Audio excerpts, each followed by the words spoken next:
Genesis, the very first book of the Bible, lays out the origins of humanity, family, and faith. But as we journey through the lives of its central figures, questions emerge.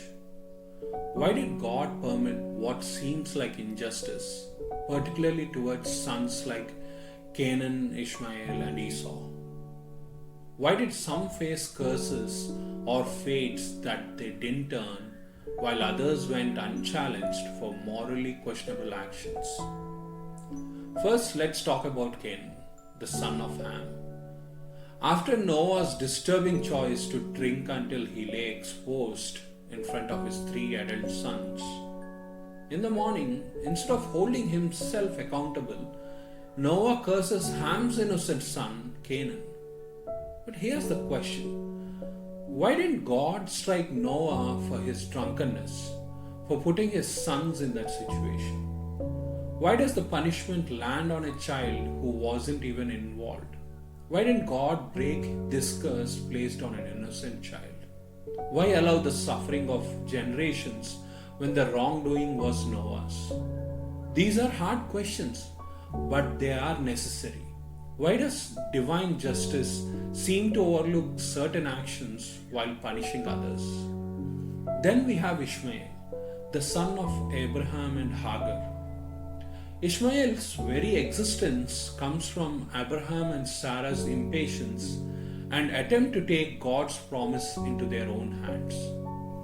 Yet, instead of correcting this choice or holding Abraham and Sarah accountable, God allows Ishmael to be cast out and separated from his father.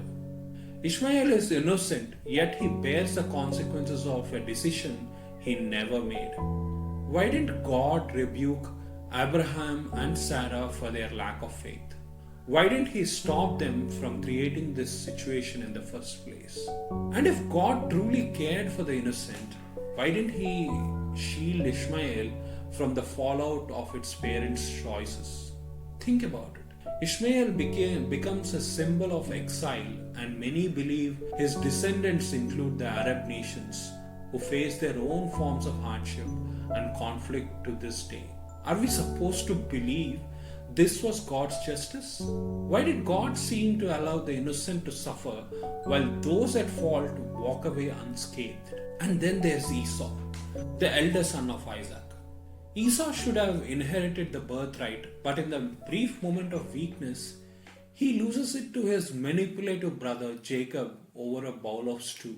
Later, with his mother's help, Jacob deceives his visually impaired father and steals Esau's blessing outright. Here's the question: why didn't God intervene to prevent this deception? Why did he not condemn Jacob and his mother for stealing what belonged to Esau?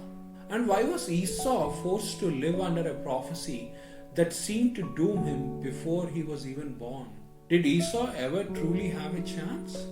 If God's justice is truly fair, why is it that Esau's life is marred by deception and loss while Jacob the deceiver becomes the chosen line? Why wasn't this favoritism challenged by God? And if Esau was doomed to be lesser from the start, what does that say about the fairness of a divine plan that sets people up to fail? These stories aren't just ancient history. They raise real troubling questions about justice and fairness.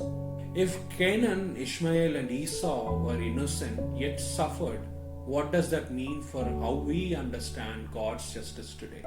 Can we accept a divine plan that seems to favor some while forsaking others? Is this the justice we are called to believe in, or is there something more we are missing? If these questions resonate with you, like, share, and subscribe to True Christian Spirit as we seek truth no matter where it leads.